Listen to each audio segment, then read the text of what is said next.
राधे राधे। आप सभी को राधा अष्टमी की बहुत बहुत शुभकामनाएं। राधा अष्टमी के दिन आपको पूजन कैसे करना है उसकी बहुत सरल पूजा विधि। आप चाहे तो अपने घर के मंदिर में भी इस पूजन को कर सकते हो, आप चाहे तो चौकी बिछा सकते हो।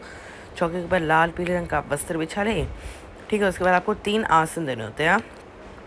पहले राधा कृष्ण के लिए और फिर दूसरा गणपति जी के लिए और फिर तीसरा कलश के लिए। आप चाहे तो कलश के नीचे सिर्फ आप चावलों की ढेरी भी रख सकते हो, या फिर थोड़े से चावल रख ले, या आप चाहे तो अष्टदल कमल बना ले। ये तीनों में से आप कुछ भी कर सकते हो, ठीक है। बहुत सरल पूजा विधि है। एक राधा अष्टमी का व्रत रखने से आपको हज़ारों एकादशी का व्रत रखने का फल मिलता है, ठीक है। अगर आप एकादशी का व्रत नहीं रख पा रहे तो फिर आप सिर्फ एक राधा अष्टमी का व्रत रख ले, आपको हज़ारों एकादशियों का आपको फल मिल जाएगा। और पुत्र प्राप्ति के लिए भी होता है इस व्रत को। फिर आप घड़ा ले ले, आप चाहे तो मिट्टी का, तांबे, पीतल का, कौन सा भी ले सकते हो। उसके ऊपर आप कलावा बांध ले और फिर आप स्वास्थ्य भी बना ले चंदन या उससे। फिर राधा कृष्ण की आपको कोई भी फ़ोटो या मूर्ति लेनी है। अगर आपके पास नहीं है तो फिर आप लड्डू गोपाल जी को भी आप राधा रानी बना सकते हो, ठीक है। और अगर आपके पास मूर्ति है तो फिर आप अच्छे से पंचामृत से नहला के स्थापित करें, ठीक है। फिर आप गणपति जी को भी स्थापित कर ले। उसके बाद आपको कलश के अंदर कुछ सामान डालना, जैसे सुपारी, लौंग, इलायची, सिक्का और हल्दी की गांठ ना तो फिर आप पाउडर वाली हल्दी भी आप ले सकते हो, ठीक है। तो ये टोटल आपको सामग्री लग जाएगी। और राधा अष्टमी के दिन पुत्र प्राप्ति के लिए भी इस पूजन को किया जाता है। तो फिर इस पूजन को आपको छोड़ना नहीं। एक बार आप व्रत रख ले, बहुत अच्छा रहेगा। इस बार अगर आप व्रत शुरू करना चाहते हो तो आप कर सकते हो, ठीक है। रसों के या आम के पत्ते ले ले 5 या 7, उसके ऊपर देखो पूर्ण पात्र रख ले। आप जो चावल, गेहूँ या बाजरा भी आप रख सकते हो। उसके ऊपर आपको एक दिया रखना है, ठीक है। उसके बाद आपको जला देना है। आपको दीप कलश की स्थापना करनी है इस पूजन में, ठीक है। आप जला लें। उसके बाद हमको क्या करना है, पहले आप जला लें। तो देखो दीप कलश की स्थापना हो जाएगी। उसके बाद आपको 1 लोटा जल लेना है और फूलों से आपको फूल ना मिले तो फिर आप दूर्वा घास या कुशा घास से भी आप छींटे मार सकते हो। शुद्धिकरण कर लेना है, भाव रूप में स्नान करा देना है, ठीक है। और अगर आपके पास मूर्ति है तो फिर आपने उनको अच्छे से पंचामृत नहला दिया होगा, वस्त्र भी पहना देंगे। पर यदि आपके पास ऐसी फ़ोटो है तो फिर आप कलावा पहना दें। आप गणपति जी को कलावा पहना दें। हमने कलश को तो ऑलरेडी पहना दिया कलावा। मेरे पास फ़ोटो है तो मैंने उनको भी कलावा पहना दिया है। फिर चुन्नी भी आप पहना दें राधा रानी को, ठीक है। उसके बाद आपको रोली से, हल्दी से और चंदन से आपको तिलक कर देना है सभी को, जितने भी आपने स्थापित किए, जितनों को भी। आप चाहे तो गौ माता को भी स्थापित कर सकते हो, ठीक है, क्योंकि गौ माता बहुत शुभ मानी जाती है और कृष्णा और राधा जी की प्रिय होती है वो, ठीक है।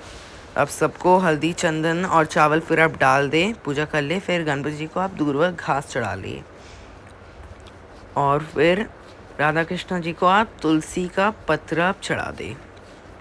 फिर भोग में राधा जी की प्रिय सब्ज़ी बनाई जाती है, उसका नाम है दही अरबे की सब्ज़ी बनाई जाती है, या पूड़ी आप बना सकते हो, या कुछ भी बना सकते हो। अगर वो नहीं है तो फिर आप कोई भी फल, मिठाई वगैरह कुछ भी आप चढ़ा सकते हो, ठीक है। वो आप फल चढ़ा दें। हो सके तो फिर आप अरबी ज़रूर बनाएं, ठीक है। मिल जाती है, बहुत आसानी से आपको मिल भी जाएगी। फिर आपको 1 लोटा जल भी भोग में ज़रूर रखना है। फिर राधा जी को श्रृंगार का सामान चढ़ाया जाता है तो आप वो भी चढ़ा दें। अगर आपके पास मूर्ति है तो फिर आप उनका अच्छे से श्रृंगार कर भी ले। फिर आप फूलों से सजा ले अगर आपके पास है तो, ठीक है। उसके बाद आपको क्या करना है, दक्षिण चढ़ानी है। तो 3 या 7 बार ऐसे आप घुमा लें। और ये जो दक्षिण है वो राधा जी की है, तो आप राधा जी के लिए कुछ भी आप सामान लेके आ जाए, ठीक है। उसके बाद आपको कपूर से आरती करनी है। दूसरा दिया भी आप जला सकते हो, दोनों में से किसी की भी आप कर सकते हो। जो दिया आपने कलश के ऊपर रखा है उससे आपको हिलाना नहीं, क्योंकि उसकी स्थापना हो गई है, ठीक है। तो फिर आप आरती कर ले प्रेम पूर्वक। अगर आपको आरती नहीं आती तो फिर आप राधे कृष्ण की ज्योति कालो की वो वाली आरती कर सकते हैं। आपसे तो 5 बार या 7 बार आप इसे घुमा ले, ठीक है। और उसके बाद आपको हाथ जोड़ के क्षमा याचना करना, अपने पूजन का, अपनी मनोकामना मांगनी है। फिर देखो 3 बार आपको ऐसे फेर लेना है तो आरती शांत हो जाती है, ठीक है।